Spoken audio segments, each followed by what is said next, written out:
Hail to the Redskin. Go Redskin.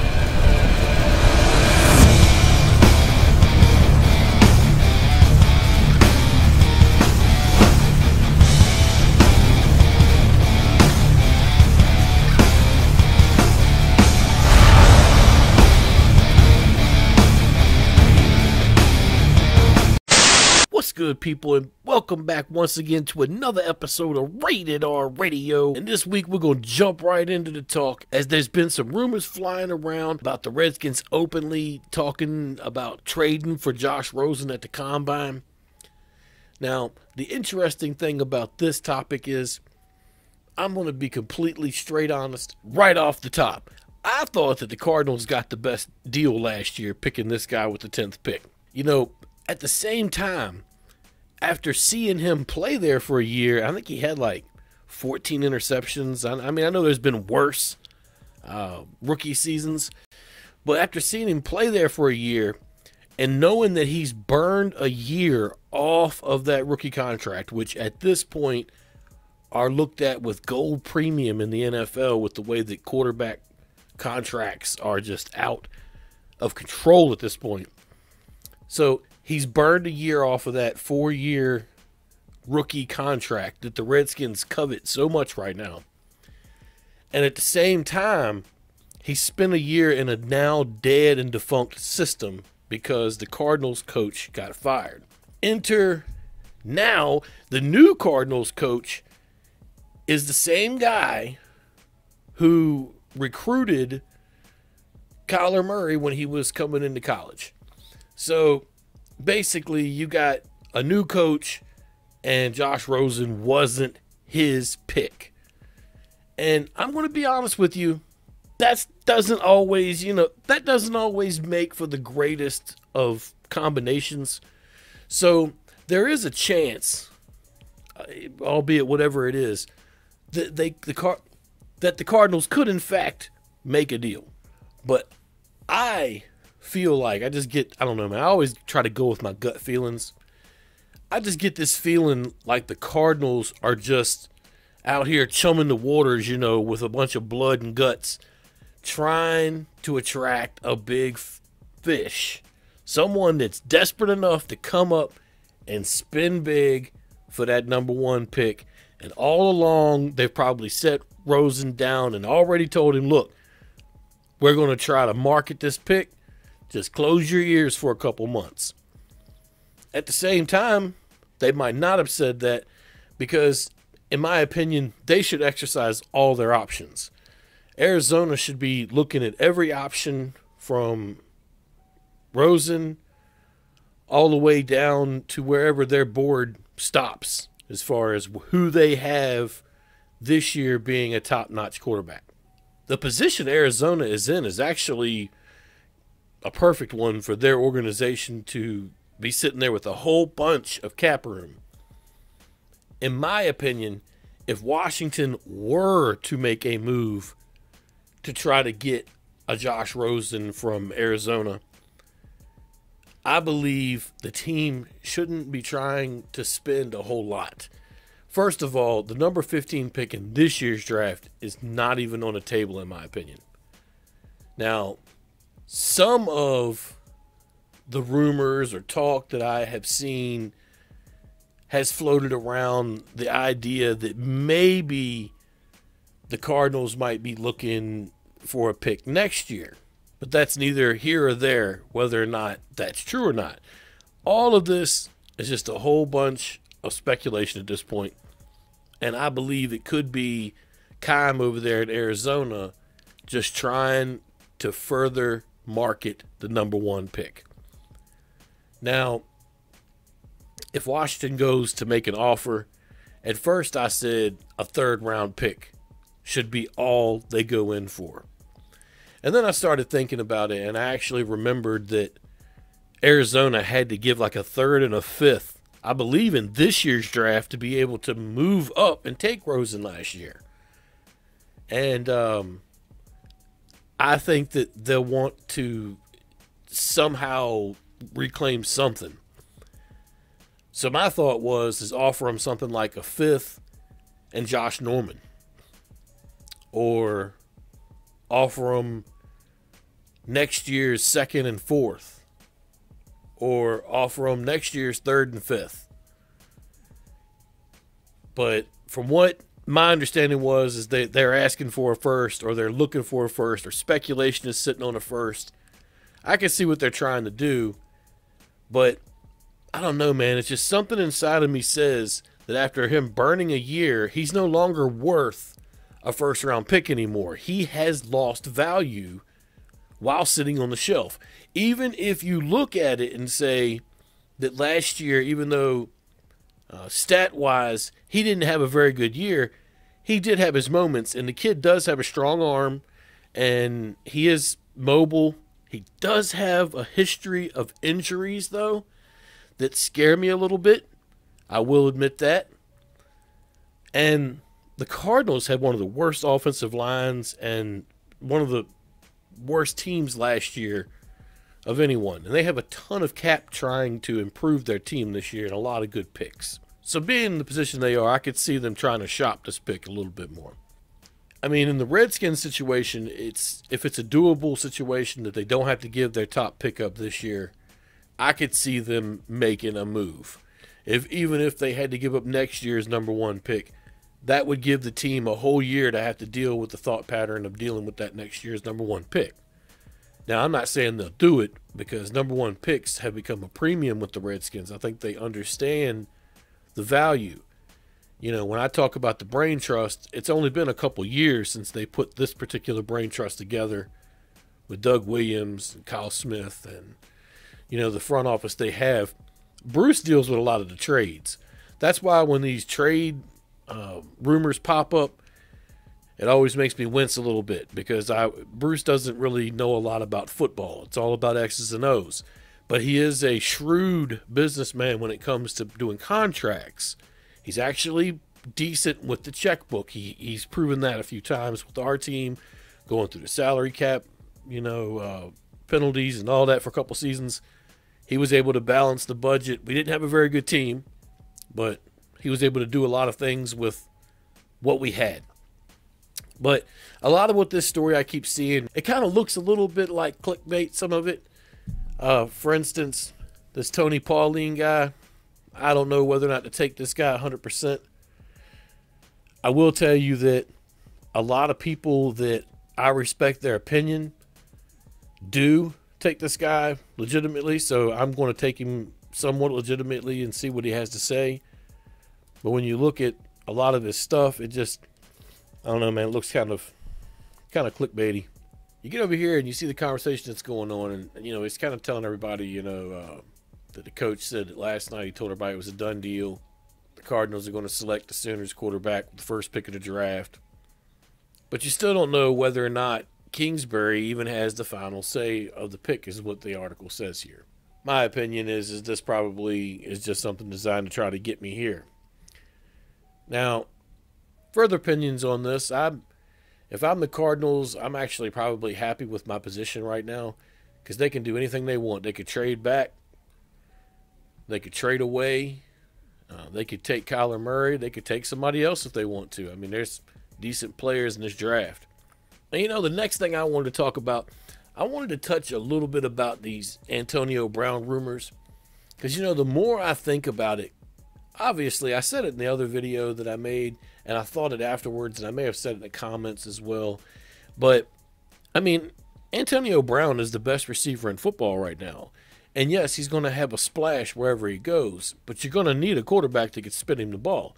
Now, if Rosen is a Redskin, I'm not certain that Brown is going to want to play with this guy. I mean, he has been highly critical of Ben Roethlisberger, who is, I mean, I know a lot of people don't like Ben for whatever reason. He's got a bit of a reputation. He's not really a well-liked guy, but he has won a couple Super Bowls, something that nobody on our roster has done. So if he doesn't respect Ben for things that are done or said, Rosen is pretty cocky too, and probably pretty mouthy. So are they going to have problems? It just goes on further. I like Brown's ability. I wish we could plug him into our setup with Alex Smith and know that them two could get along and be able to light it up. Fact is, we don't know that. It's not a perfect world. I think this might be due diligence at work here. I think that this might have been a call around. And then, of course, always the Redskins always get associated in all these talks. Everyone knows the Redskins are freaking desperate. But at the same time, everybody knows the Redskins are freaking broke.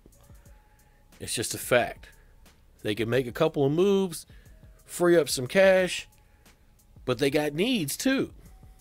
Now, if they were to be able to trade Josh Norman straight up for Rosen, that would alleviate some cap room right there in itself, and then rework a couple deals like Sheriff's deal, maybe Kerrigan and Trent Williams deal. I'm not sure if they want to touch Trent Williams deals yet, but I'm not sure they want to touch Trent Williams deal yet.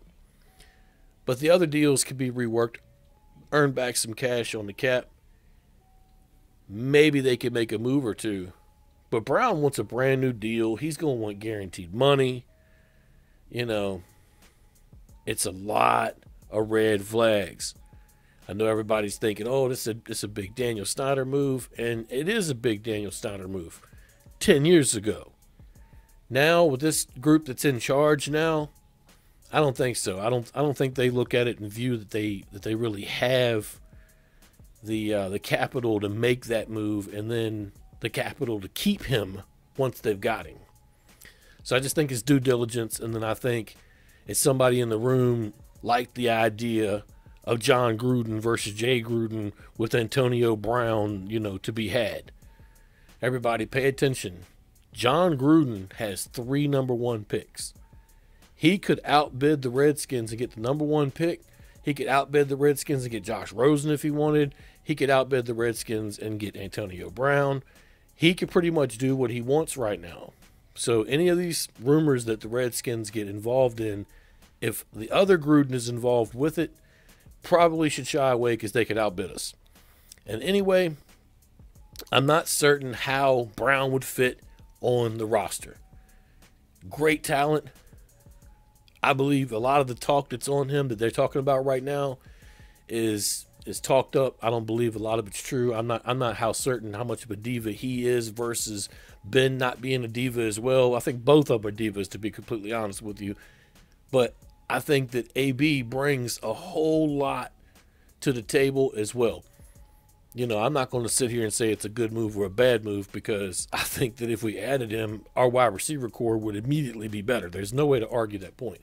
It may only last for 1 to 2 years, 3 years, whatever, but they would be better immediately. Anyway, I could go on talking about that for days, it feels like, because Antonio Brown is such a talent, and we are lacking talent. We don't have players like Antonio Brown. So, I could go on for days about what he could bring to our offense. I could also sit here and give you negatives for days probably. Fact is, the man's got a couple rings or a ring. Fact is, the guy's top receiver in football, and we probably can't afford him anyway. And the next thing I want to look at, and this is a going, gone conversation right here. Jamison Crowder, Preston Smith. I made a video about Crowder already, touched on Preston Smith in several little discussions. These guys, this is the last call on these guys, okay? I think these guys are getting ready to test the market. I don't know what the Redskins are going to do with Crowder. It makes all the sense in the world to bring him back. I think that he would probably work with front office about a contract for at least the first couple of years, and then probably want a massive increase in year 3. Possibly, midway get a big spike with some bonus money. I don't know. They need to work something with him and try to bring him back. The Redskins have no receivers right now. If he doesn't come back, they have Doxson, who I'm going to get into in a video just based solely on him here pretty soon. But Doxson has a lot of pressure on him this year. You know, if Doxson was the 2 and you already got a 3 or whatever, and you could plug in another 1, Doxson might actually be the guy that we need him to be. Problem is they're trying to force Doxson into the 1. And I'm not certain that's ever going to work. And if he goes somewhere else and they plug him in as a 2 and start throwing him touchdown passes, Redskin fans are going to be sick. And it's just, and they're going to blame it on another, you know, that's so Redskin thing. Fact is, we got him 22nd in that draft because he slipped a little bit. There was questions about some lingering concerns, I believe, with his ankle and such at first. And there were some other questions about his play and where he could fit in right. Now, the guy's a high flyer, but as I said, I'm going to have more on him in a discussion in a video coming soon. I really honestly need to make that video soon because of all the deadlines that are coming up in the NFL. You know, moving on just a little bit further, I'm not really going to get into a whole lot of big discussions with the next few topics. You know, I'm not really trying to get a real long show tonight. But I will tell you that I'm not certain if anybody heard the Bruce Allen press conference or meeting with the press or whatever that what you want to call it at the combine. But, you know, are Redskin fans actually listening to this guy? Or are we just seeing him talk? I'm wondering, because a lot of words come out of his mouth, but I swear it doesn't sound like he says 3 things anyway. Maybe it's me just sitting there like we're listening to Charlie Brown, like wah, wah, wah, wah, wah, wah, wah, wah, wah, wah. Because I always know that what he's saying is bullshit. It's bogus. Anyway, you know, he said something about if there's any quarterbacks or players to be had, a blue chip talent, the team will pay, you know, market value for a player or whatever.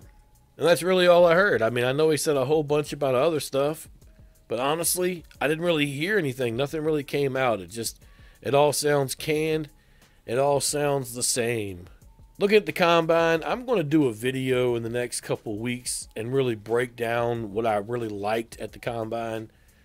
I also want to wait. There's a couple of guys that I think they're going to do pro days. I know Kyler Murray's one of them. I want to wait and see, you know, kind of the way all this kind of measures out. But I can tell you right off the bat that I was highly impressed with DK Metcalf. I mean, his stuff is off the chart, man. That guy's next world. I think he may have worked his way into the top 10. Might even go as far as the top 8. I don't know. Who knows? But, you know, he definitely shot up. And I don't know if he's in the Redskins' grasp anymore. But if the Redskins can somehow land another quarterback or maybe a quarterback late round and grab Metcalf at 15, I mean, that guy is unreal. You know, looking at the other guys in the quarterback, I mean, I'm not really overly blown away by anybody. I've heard a few people say they like Daniel Jones, and I think he's got a lot of potential. But other than the potential, I mean, I don't see a day one starter, and we need a day one starter. You know, a lot of people like Will Grier, and I'm going to be honest with you. I saw him play a few games. I think he's got a lot of tools. I'm not certain he's a day one starter. Kyler Murray, I don't think he'll be there. If he is, he's a day one starter, and I think Gruden could use him efficiently and effectively. Drew Lock is a guy that I like. He might be there. If he is, the team could take him. That's a possibility. Depending on, of course, maybe them doing something else. I'm not certain. But the fact is, there's a few options in there, and none of them really stand out. That's why I think the Rosen conversation is able to stand out and be something that we all stop and listen to. And, you know, looking at his college tape, because I'm going to be honest, I didn't really pay attention to a lot of what he put out last year because I knew we weren't going to be drafting a quarterback.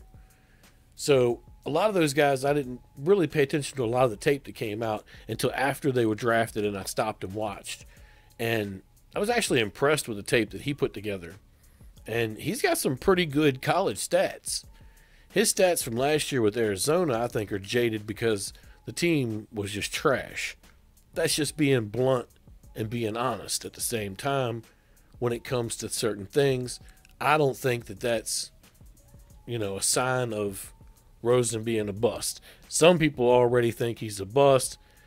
I think his team just was really bad last year.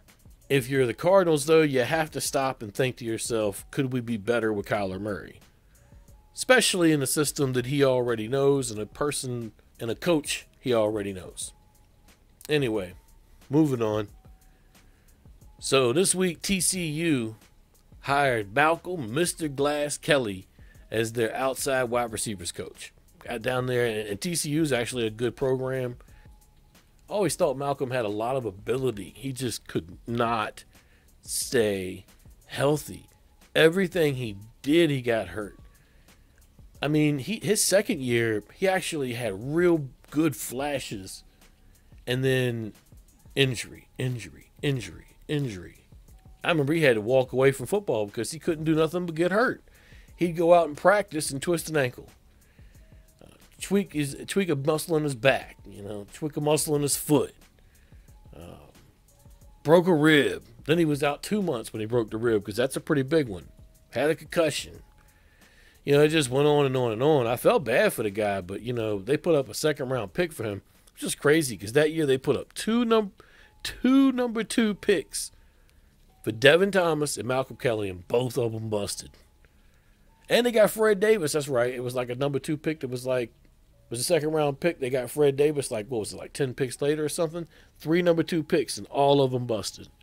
Fred Davis was actually really good, but he just got caught up.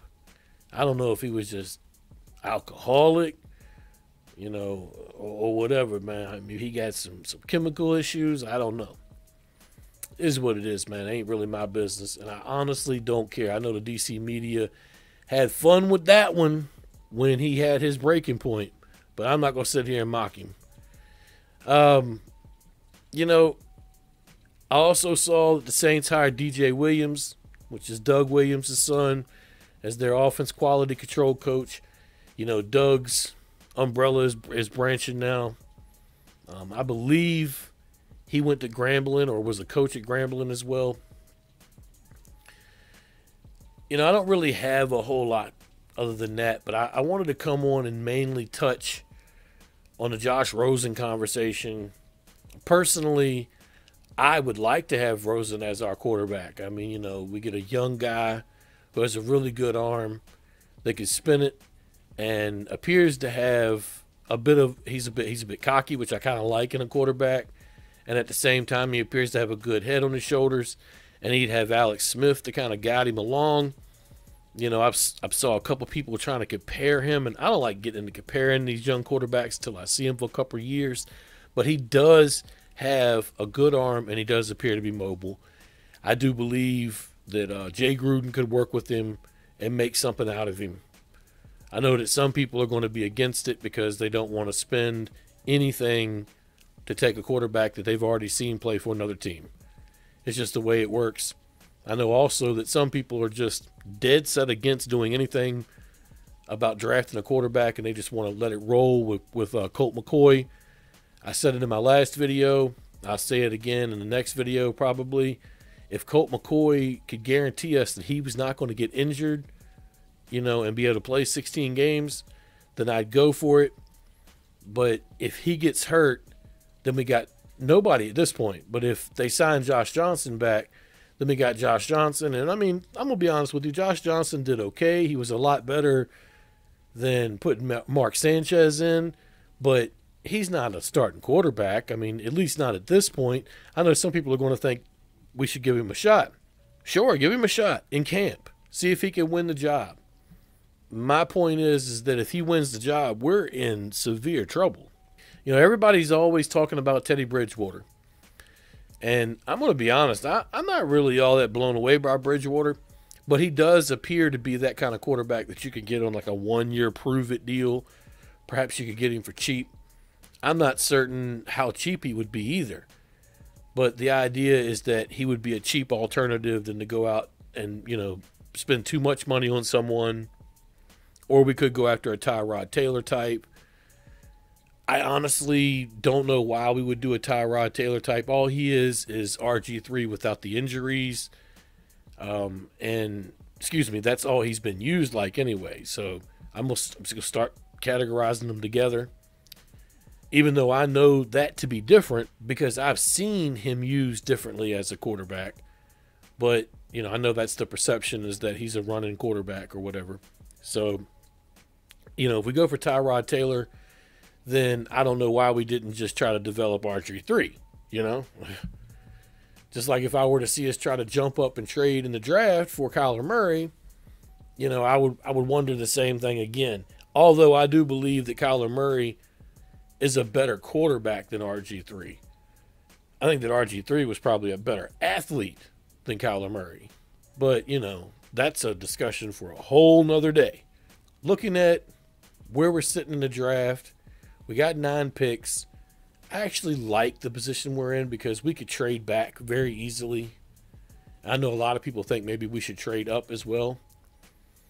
I'm thinking maybe we should kind of like scout that second day, see who drops.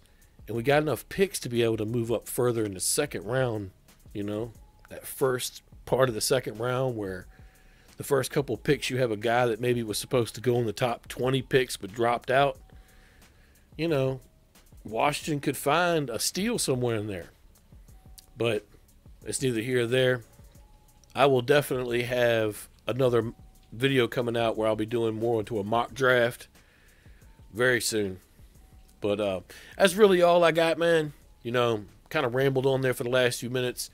Anybody that's still around, if it's your first time on the channel, make sure to hit that subscribe button, you know, before you take off or whatever. And if you already hit the subscribe button before, reach up there and hit that bell. It notifies you whenever I put a video out. That's if YouTube is working right. But anyway, y'all take it easy. Hail to the Redskins. Peace.